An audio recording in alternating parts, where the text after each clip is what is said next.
You've all seen the popular instant answer feature on Google Search. Very handy, right?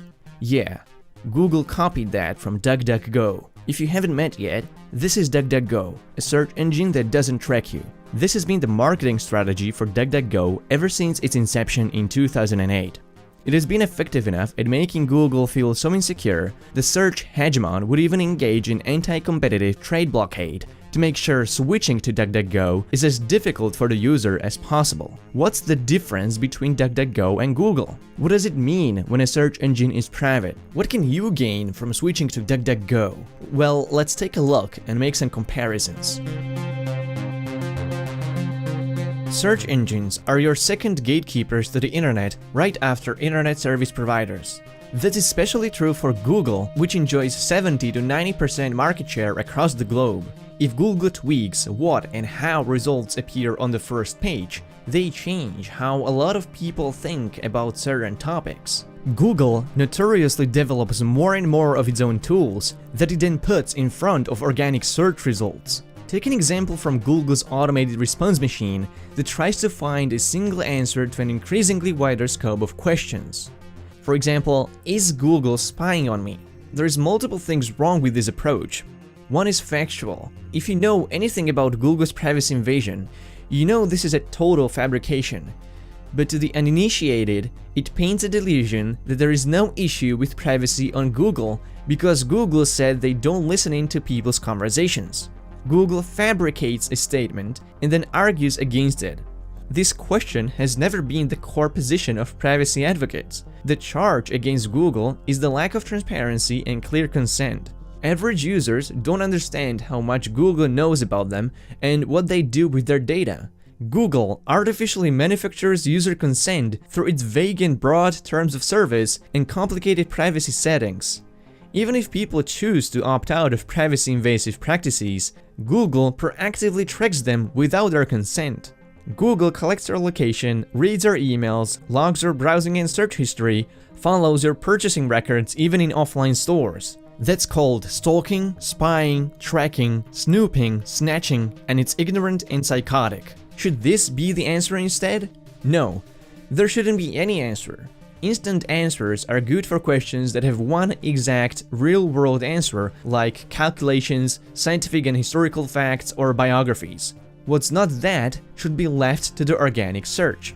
Organic search result means that all pages are indexed based on the search term and the content of the websites alone, and they're ranked according to how well these two parameters match. If it's not organic, then Google should disclose that information each time it manipulates search results, clearly and in plain human English.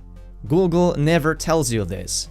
Why is organic search so important? Because Google doesn't show you what the internet actually is about. It shows you an agenda, and this is the second big problem with Google search layout. Look at how much space this question takes out of the screen. It pushes organic results way down the page, making you scroll and spend more time if you want to find more internet content.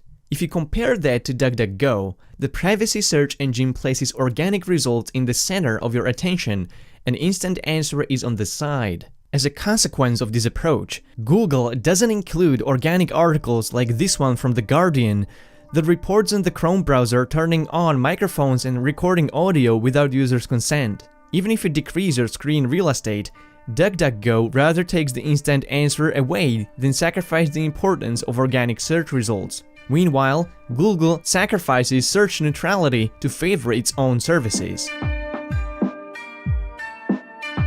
Google wants to control what people get to see. DuckDuckGo strikes this issue head-on. Google can't compete with DuckDuckGo's business model because it goes directly against everything that allowed Google to grow to such a monstrous size. Instead, the corporate monopoly went for a different strategy. Google has bought a domain duck.com that used to redirect users to google.com. Gabriel Weinberg, the founder of DuckDuckGo, claimed Google made it impossible for users to change their default search engine to DuckDuckGo on Chrome for Android and iOS. Since Google was fined $5 billion by the EU for abusing its market dominance, the search Goliath stopped redirecting to its main domain after 6 years. Instead, It points to an empty page that gives users ugly-looking links to go to DuckDuckGo or Wikipedia. Google still refuses to sell the domain to DuckDuckGo, despite Weinberg's long efforts to establish shorter and more user-friendly domain name. One of the biggest problems modern society faces with social media and big platforms in general is that they create automated echo chambers around people's individual profiles simply to get people to click on ads. This so-called filter bubble is plaguing the internet. In the case of search engines, Google is over-personalizing your search results to the point you would only be shown results that align with your political beliefs and opinions. DuckDuckGo doesn't have a filter bubble. Its search results are derived from over 400 sources that include big search engines like Bing or Yahoo, but also DuckDuckGo's own web crawlers. Its organic results aren't intervened by personalized filters, because DuckDuckGo doesn't maintain a personal profile on you like Google does. Google tracks your entire activity on the internet and even in offline retail world. Google knows where you've been recently, what you bought in the retail store yesterday, what you searched for, which websites you visited, what movies you liked, what books you read, comments you posted, politics you align with, and beliefs you hold. These are information that are relevant to advertising campaigns, but don't contribute to the quality of organic search. Google's results are not what the internet is about. They're Google's projections of their perception about your psychology. It's what Google wants to make you think or thinks would make you click on more ads. What matters is not whether those ads work, but that what you see on Google is no longer the organic search you would expect from a traditional search engine like DuckDuckGo. You can easily measure how dramatic the differences between search results on Google and DuckDuckGo sometimes are, especially when it comes to controversial or highly politicized topics. For example, is climate change a hoax? At a first glance, we can already see the differences. While completely absent from Google's results, DuckDuckGo ranks climate change denying websites quite high, like Breitbart or globalclimatescam.com. Why is that? Well, that's because an article like this, Top 10 Reasons Climate Change is a Hoax, or Climate Change the Hoax, score very well with search engine optimization. Articles like these are going to be filled with keywords like climate change is real or a hoax, I think it's a hoax and here is why, climate change is a hoax, global warming is a hoax, a complete hoax, I call the climate change industry a hoax, and so on. These are keywords that help search engines automatically evaluate how relevant certain content is to search terms in a non-judgmental utility function of algorithms. An article arguing for climate change is going to have fewer of these keywords and thus is not going to rank well with search engines. Even though the search term is a question in human language, DuckDuckGo's engine approaches it as any other search term. Google, on the other hand, ranks NASA article on climate change as second, despite the fact it contains the word hoax not even once. You might think Google is doing the world a service because it promotes scientific articles above conspiracy theories. But you need to think about the mechanism that's behind the good intentions. There is no reason for this particular NASA article to rank so high on this particular search term. It ranks well when you enter climate change as a search term, and that's perfectly fair. But it's not fair for the is climate change a hoax term when it comes to the search engine game. Google is making unilateral decisions on what should appear in its search engine, taking over user responsibility for finding the right answer. Google has admitted that it does manipulate search on purpose. Paving its way with another good intention to stop extremists, Google was promoting anti-ISIS ads when somebody searched for propagandist materials. Again, you might say, great, there are brutal enemies, no harm is done. But what this means is that Google is no longer playing a fair game. It's writing its own rules on what is and isn't okay to see without asking anyone, giving users a choice, or even letting people know. If you still think Google is on the right side of the history with these two examples, then you need to look no further than 2016 US presidential elections. It was a viral conspiracy theory that Google was promoting Hillary Clinton by hiding incriminating search suggestions that had anything to do with the word crime. Google's autocomplete function automatically filled in Hillary Clinton crime bill and crisis. Do the same on Bing or Yahoo, you get Hillary Clinton criminal. until Google came with a brilliant defense that they don't do this with just Hillary Clinton. They do this for every established personality. For example, Google filters popular suggestions next to Donald Trump like allegations, misconduct, and investigation. If you enter Bill Cosby, you won't see sentencing, accusers, and wife files for divorce. When you type in Clinton Foundation, Google filters out scandal, corruption, investigation, and percentage to charity. Why is Google doing this?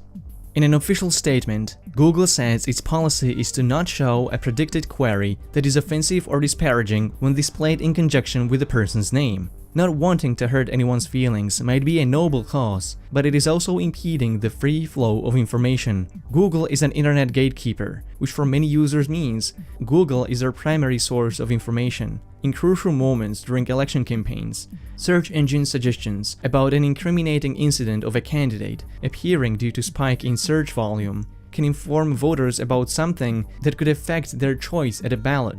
Google could have decided to stay away out of this by letting the algorithm do what it does best, showing the internet how people make it. Instead, Google made a conscious decision to show the internet how Google thinks it should be. DuckDuckGo is surging in popularity, serving 30 million queries per day. But after 10 years of existence, this is still a much slower growth than that of Google. When the search behemoth announced to go public in 2004, 6 years after its creation, it was serving more than 200 million searches per day, and today that number is as high as 3.5 billion. DuckDuckGo is still not a threat to Google, but maybe it doesn't have to be. Maybe all it needs is to be a choice for users to search the web privately and neutrally.